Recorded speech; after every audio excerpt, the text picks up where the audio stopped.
கையில பெயிண்ட் இருந்தாலே ஏதாவது வரையணும் தோணிக்கிட்டே இருக்கும்ல. அதான் 4 சிம்பிளான ரொம்ப ஈஸியா ட்ரை பண்ணக்கூடிய பெயிண்டிங் ஐடியாஸ் இந்த வீடியோல பார்க்கலாம். வாங்க வீடியோக்குள்ள போலாம். ஒரு சிம்பிளான அக்ரலிக் பெயிண்டிங் ஐடியா பார்க்கலாம். ஒரு பேப்பர் எடுத்துக்கிட்டு ஒரு ஸ்கொயர் போட்டுட்டு ஃபுல்லாக பிளாக் கலர் அடிச்சுக்கலாம். அதுக்கு மேலே கொஞ்சம் டார்க் கலர் லீஃப் எடுத்துக்கோங்க. ஏன்னா மேலே மேலே நம்ம லீஃப் போட போகிறதுனால அந்த லைட் கலர்ன்ற மாதிரி மேலே வரும். கீழே டார்க் கலர் லீஃபு, அதை விட கொஞ்சம் லைட் கலர் லீஃப் மேலே போட்டுக்கோங்க. அதுக்கப்புறமா குட்டி குட்டி ஃப்ளவர்ஸை ஒயிட் கலரில் போட்டுக்கலாம். ஏன்னா ஒயிட் கலர் இல்லைன்னா கொஞ்சம் லைட் கலர்ஸில் போட்டால் அது கொஞ்சம் வைப்ரண்ட்டாக தெரியும். நடுவில் இருக்க ஏரியாவுக்கு அந்த டார்க் பிங்க் கலர் கொடுத்துட்டு நடுவில் எல்லாம் கொடுத்துருவோம். ஃபைனலாக அக்ரலிக் பெயிண்டிங் வச்சு ஒரு சூப்பரான ஆர்ட் ரெடி. இந்த ரியலிஸ்டிக் மூன் பெயிண்டிங் சிம்பிள் ஸ்டெப்ஸில் எப்படி வரைகிறதுன்னு பார்க்கலாம். ஃபஸ்ட்டு ஒரு ஸ்கொயர் ஷேப் பேப்பர் எடுத்துக்கலாம். நடுவில் ஏதாவது ரவுண்ட் ஆப்ஜெக்ட் வச்சு நம்ம அதை ட்ரேஸ் பண்ணிக்கலாம். ஸோ தட் சர்க்கிள் நம்மளுக்கு அழகாக நீட்டாக வரும். அதுக்குள்ளே ஃபுல்லாக ஒயிட் பெயிண்ட் அடிச்சுக்கலாம். ஒயிட் பெயிண்ட்டை நீட்டாக அடிச்சுட்டு அதோட பேக்ரவுண்டுக்கு கம்ப்ளீட்டாக பிளாக் பெயிண்ட் நம்ம போட்டுக்கணும். அதுக்கப்புறமா ஏதாவது ஒரு சைடை சூஸ் பண்ணி நம்ம கிரே கலரை டேப் பண்ணுவாங்க.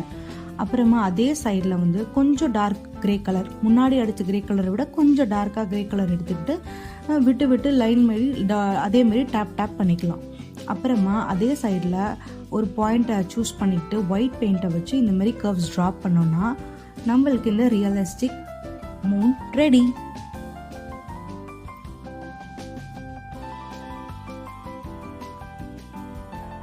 கார்ட்போர்டில் பெயிண்ட் பண்ணி பார்க்கலான்னு சொல்லி ஒரு கார்ட்போர்டு எடுத்துக்கிட்டேன். அந்த கார்ட்போர்டில் ஆல்ரெடி ஒரு அவுட்லைன் வரைஞ்சிக்கிறேன். நான் என்ன வரைஞ்சிருக்கேன்னா ஒரு விண்டோ வியூ தான் வரைஞ்சிருக்கேன். மேலே ஸ்கை இருக்கிறதுனால ப்ளூ கலர், கீழே அந்த சன்செட் வியூன்றதுனால டார்க் எல்லோ, அதுக்கு மேலே லைட் எல்லோ, அப்புறம் நடுவில் ஒயிட்டை போட்டு மொத்தமாக ஸ்மர்ச் பண்ணி விட்டுக்கணும். அப்புறம் கார்ட்போர்டோட மிச்ச ஏரியாலாம் இருக்குல்ல, அங்கெல்லாம் ஃபுல்லாக பிளாக் கலர் அடிச்சுக்கலாம்.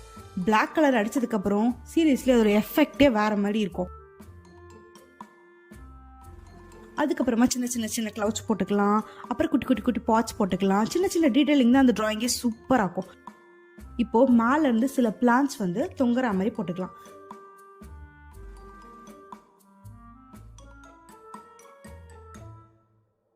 அப்புறமா இவ்வளோ டீட்டெயிலிங் பண்ணதுக்கப்புறமா ஃபைனலாக இந்த டிராயிங் எப்படி இருக்கும்னா இப்படித்தான் இருக்கும்.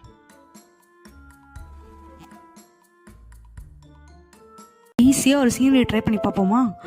3 கலர் தான், blue colour, green colour, yellow colour. இதுதான் இந்த சீனரியோட பேக்ரவுண்டாக இருக்க போகுது. அது 3த்தையும் போட்டு நல்லா ஸ்மர்ச் பண்ணி விட்டுக்கணும். ஸ்மர்ச் பண்ணிட்டு பிளாக் கலர் எடுத்து ஒரு வீடு மாதிரி ஒரு செட்டப்பை ஃபுல்லாக வரைஞ்சிக்கலாம்.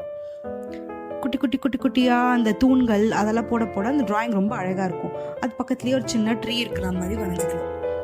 அந்த ட்ரீயோட பிரான்ச் வரைய தான் அந்த டிராயிங்கே தனி லுக்கு தரும். அந்த லீவ்ஸையும் குட்டியாக அந்த ப்ரஷ் வச்சு போட்டு கடைசியாக 2 காக்காவை போட்டுட்டு அப்புறமா பொறுமையாக அங்கே 4 சைடில் ஒட்டி இருக்க செல்லோ டப்பை பிச்சிடலாம். பிச்சதுக்கு அப்புறமா ஃபைனல் லுக் இப்படி தான் இருக்கும்.